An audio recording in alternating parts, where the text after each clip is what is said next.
Shout out to Chris Clay and Paco Amano Loco.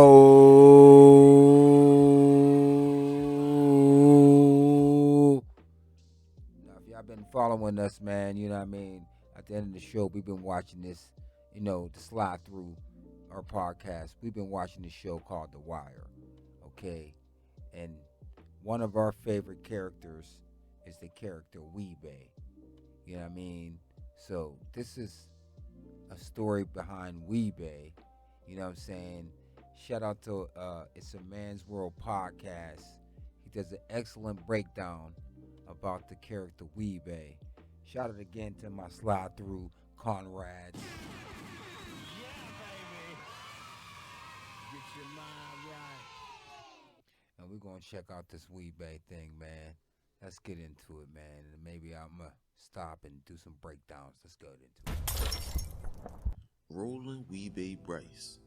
He was raised in West Baltimore and dropped out of school in the 6th grade to hit the corners with Avon, Barksdale, and Stringer Bell. He had a natural talent for violence, so he was the main enforcer / hitman for the Barksdale organization. Now, Wee-Bey may be a fictional character in the HBO series, but his name and background is based on a real legendary hitman from Baltimore. Ed Burns, the creator of the show, is an ex-detective. His character is depicted by Roland Presbeluski. Hey guys, so the writer of the show, remember? I mean, we know the Prez ended up being a good cop, but he started off as an asshole, a fuckface, and not a fuckface. Yeah, he was a fuckface because he did that thing to the young kid, hit him in the head with the gun and all that, and he was incompetent and shot up his own car. But he being ended up being good police. But the writer of the show, is, based on this cop.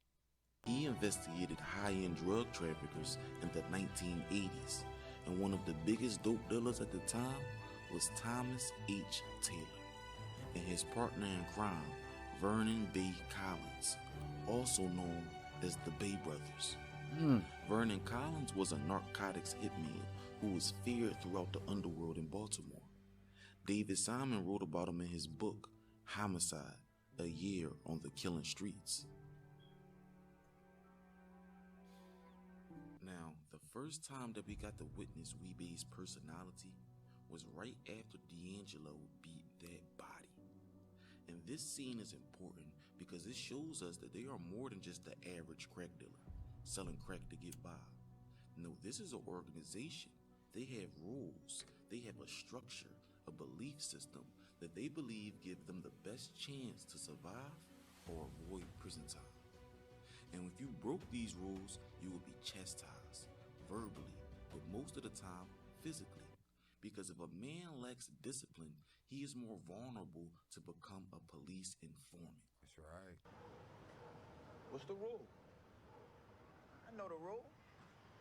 Say it. Don't talk in the car. Or on the phone or in any place that ain't ours, and don't say shit to anybody who ain't us. But it was just you, yo. It's your fucking truck. Don't talk in the car.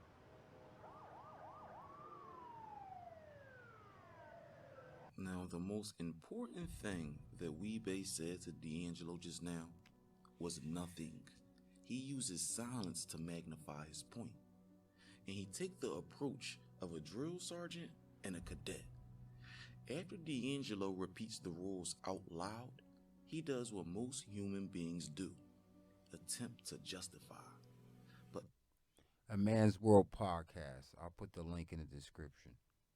in the streets, a good excuse is still just an excuse. So Wee-Bey demonstrates his leadership skills. Instead of countering what D'Angelo says, making him his equal, Wee-Bey uses rank and remains silent and unmoved, reminding D'Angelo of his place within the organization. Something that D'Angelo struggles with sometimes because of his close relationship to the leader. He's Avon's nephew, but you have to follow the rules too. Even more so. Yeah, and if y'all follow The Wire, D was doing a lot of slippy shit because Avon was his uncle, and he knew he had a past. So this guy is body bagging it. Let's So than continue. us, because you might be the king one day. But personally, I think that this rule was only enforced by Wee-Bey. Because after Wee-Bey is gone, even Avon himself is seen talking shop in the car with Stringer, with Slim Charles. He forgot all of the discipline of the old days, resulting in a fast trip back to jail. Wee-Bey really is the end of it. Nah, motherfucker. It ain't just up to stank 'em to be muscle. You got to pick. Your people supposed to be ready for the re-up. You supposed to be steady for him. But where you at? You in a goddamn salmon shop. You got $20,000 D coming into your shop, and you ain't even around to see that shit right.